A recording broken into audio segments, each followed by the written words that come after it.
ជំរាបសួរបងប្អូនសិក្សានុសាសន៍ថ្នាក់ទី7ជាទីមេត្រីថ្ងៃនេះយើងបន្តសិក្សាជំពូកទី1ស្ដីអំពីកម្ដៅមេរៀនទី3ស្ដីអំពីការរីកនៃអង្គធាតុក្រោយពីបញ្ចប់មេរៀននេះបងប្អូនអាចរៀបរាប់ពីការរីកនៃអង្គធាតុរឹងរាវនិងអូស្មန်អនុវត្តការរីកនៃអង្គធាតុរឹងរាវនិងអូស្មန်ក្នុងជីវភាពរស់នៅនិងក្នុងបច្ចេកទេស 1. ការរីកនៃអង្គធាតុរឹង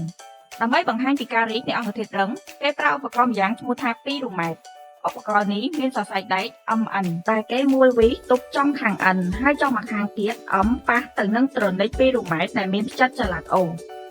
កាលណាគេដុតសរសៃដែកយ៉ាងខ្លាំងដោយអាល់កុលក្នុងស្នូកសរសៃដែករីកហើយចំខាង M ក៏លូតរុញគល់ត្រនិចពីរូម៉ែត្រឲ្យងាកបន្តិចម្ដ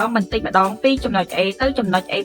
គេថាសរសៃដែករីកឬលូតនៅពេលគេពន្លត់ភ្លើងឲ្យរលត់ត្រនិចក៏វិលត្រឡប់មកកន្លែងដើមវិញគេថាសរសៃដែករួញដូចនេះគេអាចសន្និដ្ឋានបានថាអង្គធាតុរឹងរីកកាលណាវាត្រូវកម្ដៅហើយវារួមមកវិញកាលណាវាចុះត្រជាក់ប៉ុន្តែការរីកនៃអង្គធាតុរឹងទាំងអស់មិនដូចគ្នាទេខាងក្រោមនេះបង្ហាញពីការរីកនៃរបាប្រវែង 1 ម៉ែត្ររបស់អង្គធាតុរឹងមួយចំនួនកាលណាសីតុណ្ហភាពរបស់វាកើនឡើង100អង្សាសេ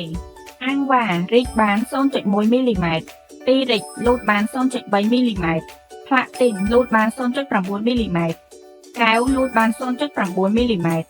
បេតុងលូតបាន 1 មីលីម៉ែត្រដែកថែបលូតបាន 1 មីលីម៉ែត្រ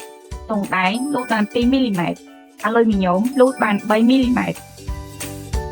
1.1 ការប្រៀបធៀបការរីកនៃអង្គធាតុបន្ទះទ្វេលោហៈគេភ្ជាប់បន្ទះលោហៈពីរប្រវែងស្មើគ្នាដោយកន្លះមិនបន្ទះទី1ធ្វើអំពីដែកបន្ទះទី2ធ្វើអំពីទង់ដែងគេរត់ចំម្ខាងនៃបន្ទះទ្វេលោហៈនេះទៅនឹងបង្គោលទម្រមួយហើយចំម្ខាងទៀតគេដុតឲ្យក្តៅខ្លាំងគេសង្កេតឃើញថាវាកោងបែរទៅខាងបន្ទះដែកនេះបញ្ជាក់ថាទង់ដែងជាលោហៈរីកខ្លាំងជាងដែកកាលណាវាឡើងកម្ដៅដូចគ្នា 1.2 អនុវត្តការរីកនៃអង្គធាតុរឹងការរីកនៃអង្គធាតុរឹងត្រូវបានប្រើប្រាស់នៅក្នុងដំណផ្លូវដែក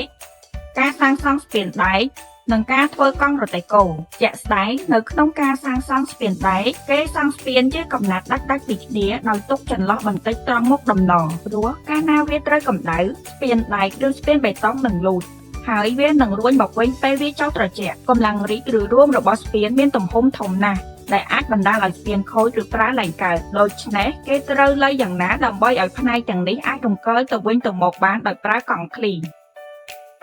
2. ការរីកនៃអង្គធាតុរាវយើងយកកែវបាឡុងមានទឹកពណ៌ទៅដាក់ក្នុងផើងទឹកក្តៅមួយពេលនោះយើងឃើញកម្រិតកម្ពស់ទឹកពណ៌ធ្លាក់ចុះពី A ទៅ B រួចក៏ឡើងពី B ទៅ C នេះបណ្ដាលមកពីកែវបាឡុងរីកមាឌមុនទឹកបន្ទាប់មកទឹកក៏ចាប់ផ្ដើមរីកហើយដោយសារទឹករីកខ្លាំងជាងកែវទើបកម្រិតកម្ពស់ទឹកកើនឡើងពី B ទៅ C បើយើងយកកែវបាឡុងចេញពីទឹកក្តៅហើយទុកឲ្យវាត្រជាក់យើងនឹងឃើញកម្ពស់ទឹកពណ៌ធ្លាក់ចុះបន្តិចម្ដង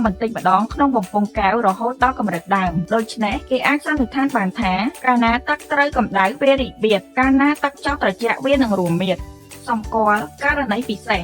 ការរីកនៃទឹកមិនដូចការរីកនៃអង្គធាតុរាវដទៃទៀតទេបើទឹកកើនសីតុណ្ហភាពពី0អង្សាសេទៅ4អង្សាសេមាឌរបស់វាថយចុះ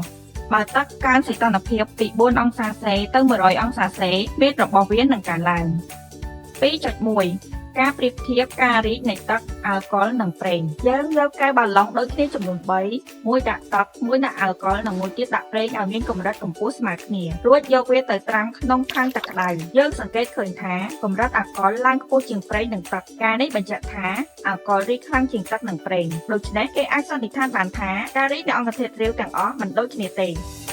3. ការរីកនៃអូស្មန်យើងយកកែវបាឡុងមួយបិទដោយឆ្នុកកៅស៊ូហើយនៅចំកណ្ដាលនៃឆ្នុកនោះយើងដាក់បំពង់កែវរាងកែងមួយក្នុងបំពង់កែវយើងដាក់ទឹកពណ៌មួយដំណក់បន្ទាប់មកយើងយកដៃពីរក្តោបកែវបាឡុងពេលនោះយើងសង្កេតឃើញដំណក់ទឹកផ្លាស់ទីពីចំណុច A ទៅចំណុច B នេះបណ្ដាលមកពីខ្យល់ក្នុងកែវរីកមាឌពេលស្រូបកម្ដៅពីដៃបើយើងដកដៃចេញពេលនោះដំណក់ទឹករត់ត្រឡប់មកកន្លែងដើមវិញព្រោះខ្យល់រួមមាឌគេអាចសន្និដ្ឋានបានថាអូស្មန်រីកមាឌកាលណាវាត្រូវកម្ដៅហើយរួមមានមកវិញកាលណាវាចុះត្រជាក់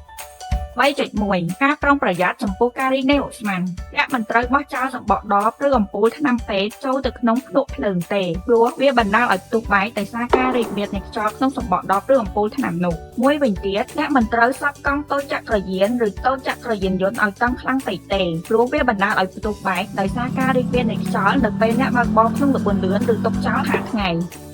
3.2 ការអនុវត្តការរីកនៃអូស្មန်ការរីកនៃអូស្មန်ត្រូវបានប្រើប្រាស់នៅក្នុងការធ្វើគោមបង្ហោះលេងកម្សាន្តនៅតាមវាលស្រែឬវត្តអារាមនៅពេលគេបង្ហោះគោមគេដុតរបំកំណាត់ជ្រលក់ប្រេងនៅខាងក្រោមខ្យល់នៅក្នុងគោមត្រូវកម្ដៅហើយរីកមាឌវាទៅជាស្រាលជាហេតុនាំឲ្យគោមរងនៅកម្លាំងដំណល់មួយធំជាងទម្ងន់ហើយក៏អាចហោះឡើងទៅលើបាន